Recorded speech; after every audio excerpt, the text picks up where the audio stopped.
Hey, Lighthouse teams, I'm back. It's your girl, Crystal Alexis, and welcome to week 3 of the Upside Down Kingdom. Now, in the Upside Down Kingdom, honor is for lifting people up, not tearing people down. And I know sometimes it can be scary because we have to humble ourselves. Sometimes we may feel inadequate. Sometimes we may feel less than. But that's okay, because in 2 Timothy 1:7, it says that God has not given us a spirit of fear, but of power, love, and a sound mind. So if God has already given you that, why do you need to prove it to other people?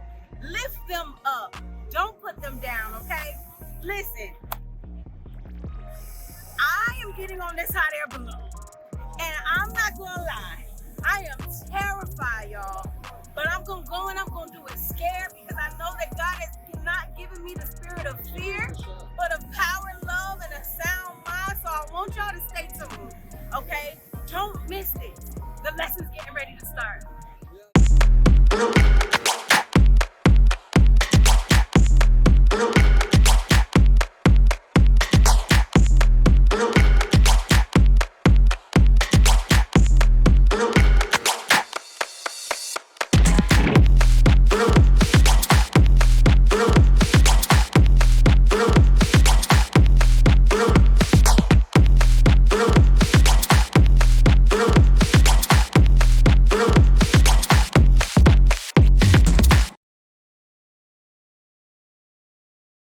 Have you ever been put in charge of something?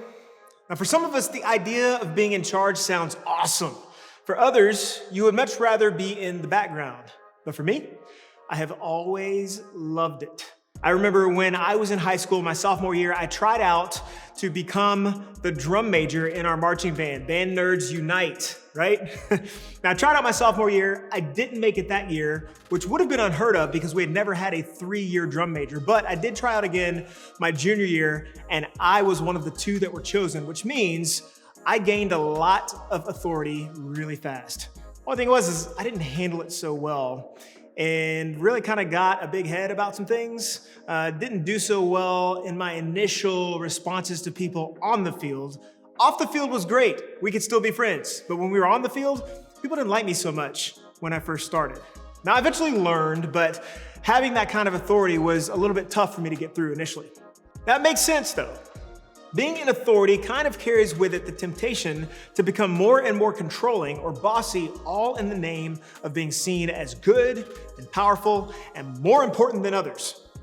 Just think about what it felt like when you've experienced having a little bit of authority, when you're babysitting or at your job, if you're the oldest in your family and have leadership over your younger siblings, if you're the captain of your team or your first chair in your band and everybody's supposed to follow you, or if you're leading a club or you're looked to for advice by your friends. When people have to do what you say or rely on you in any way, it's tempting to want just a little more control, like just a little bit more power, right? But having authority is tricky because we all know what it's like when authority isn't used well. We can all list plenty of examples of bad authority figures, people who gave into the temptation to put others down so they could seem more elevated. We swear to ourselves that when we finally gain more power or more influence, more control, that we'll never abuse it like them. Okay, so we know what we're trying not to be like when the opportunity to have more authority comes up. But how can we make sure that as we gain more power and influence and opportunities to lead, that we're being the kind of leaders that we'd like to follow? How do we handle having authority in a world where putting others down is almost expected of people at the top? Well, according to Jesus, it's simple. It's not easy, but it's definitely simple. In fact, Jesus is the best example of how to use authority. Jesus was a regular guy, if you will, born in a small town in the Middle East, and yet 2,000 years later, we're still talking about him. Even people who don't believe he's the Son of God still can't help but notice the revolutionary things that he taught.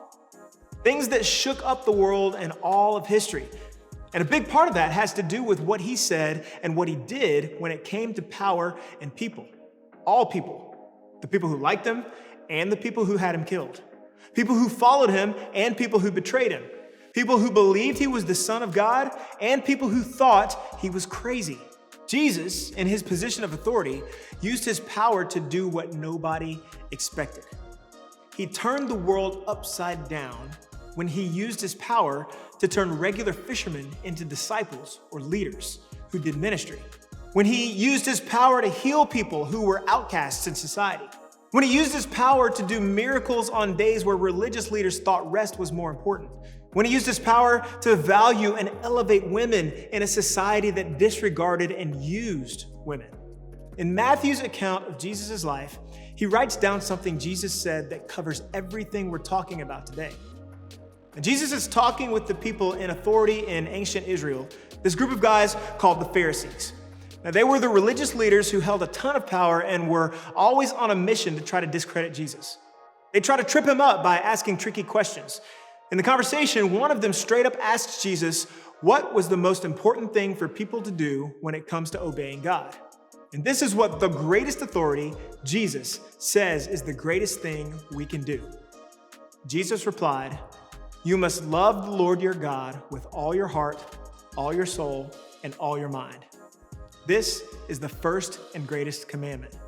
A second is equally important. Love your neighbor as yourself.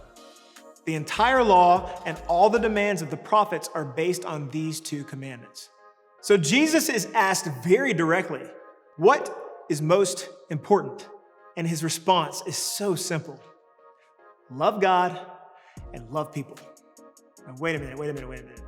For the 613 laws the Pharisees were following to a T and encouraging other people to follow, there's no way it can be that simple.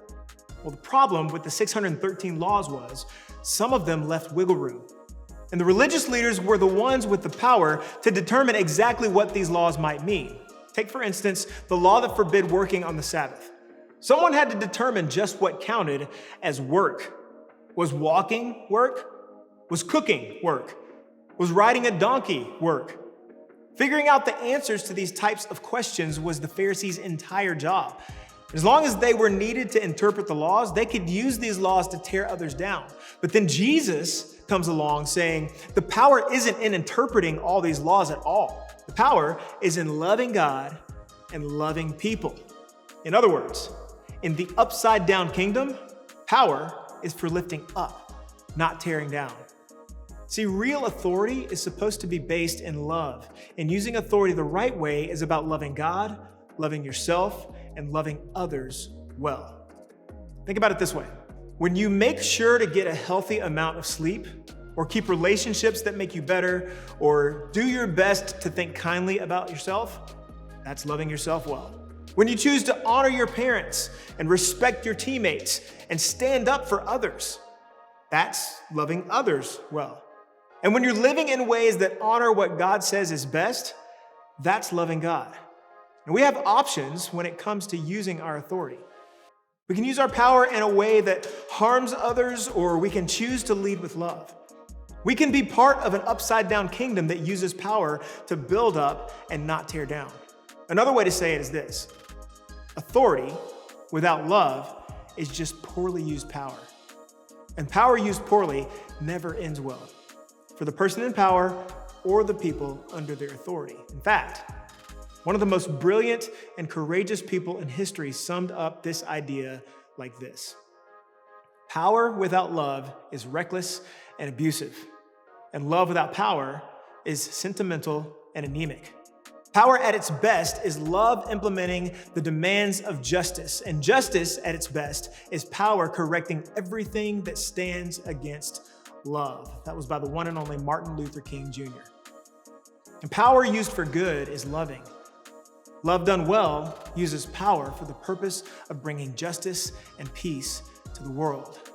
And the good news is that God gives us everything we need to use our authority in the loving ways that he says are best. In fact, another writer named Paul, who was one of the most influential leaders in the early days of the Christian church, says it this way: for God has not given us a spirit of fear and timidity, but of power, love, and self-discipline. God gives us all the power, love, and self-discipline we need to live the way that he says is best. And what does God say is best? To love him, others, and yourself. That's the way of the upside down kingdom. Now, this doesn't mean that we will get it right all the time, but it does mean that God gives us everything we need to get it right the next time we're given authority. So power is like this hammer, all right? Now on its own, the hammer or your power, it's neither good nor bad. It's just a hammer, people, all right? But once it's in your hands, you determine how your power is used. You can use it to destroy, you can use it to cause harm, you can use it to tear other people down. So for example, let's say you see someone shining brighter than you.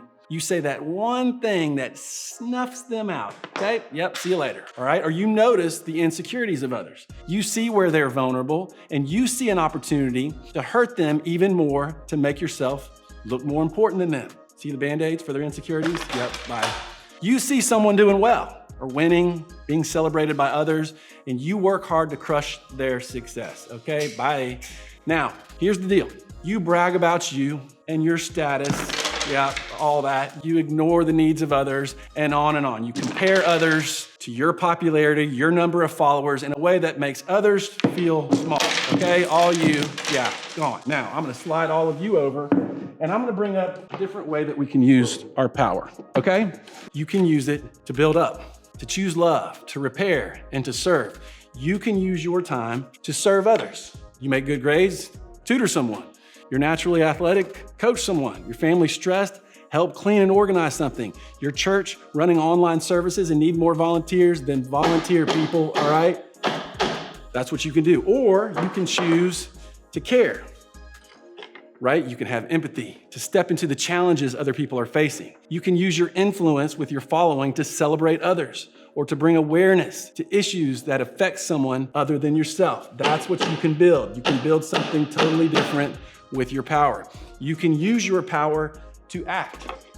You have extra cash, sponsor someone's prom tickets. You see someone being picked on, stand with them or DM them that you will be a safe place for them. That's what you can build. I missed the nail that time, okay? There, got that. See, power is powerful and we all have some amount of it, but you have a choice to make about how you use it. You can use your power to build up or you can use your power to tear others down. What we do with authority is important. Authority has the potential to be a powerful tool that helps others, and it also has the potential to be a powerful tool to treat people in harmful ways. In the upside down kingdom, power is for lifting up, not tearing down. If we want to make sure we use any power we have in a healthy way, there are a couple steps we can all take the next time we find ourselves in a position of authority. We can start by choosing to use authority well for others. Think about the way Jesus used his authority. He didn't use his power selfishly, disregarding those around him. Instead, he chose to use his authority to show his love for all people.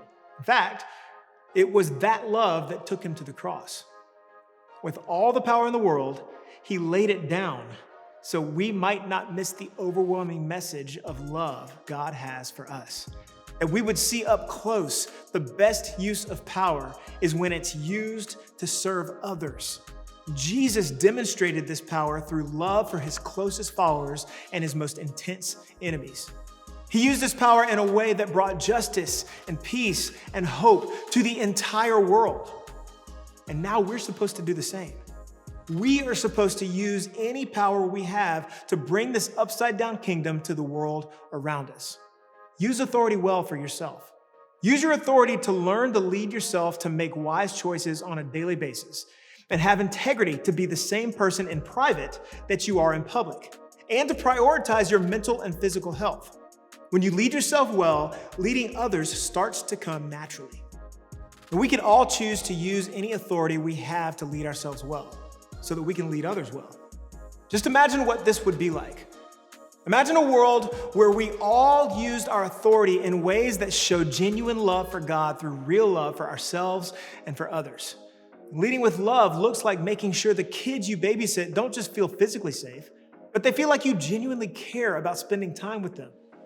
It looks like using your position as first chair in band to help someone else in your section who could use a little extra guidance.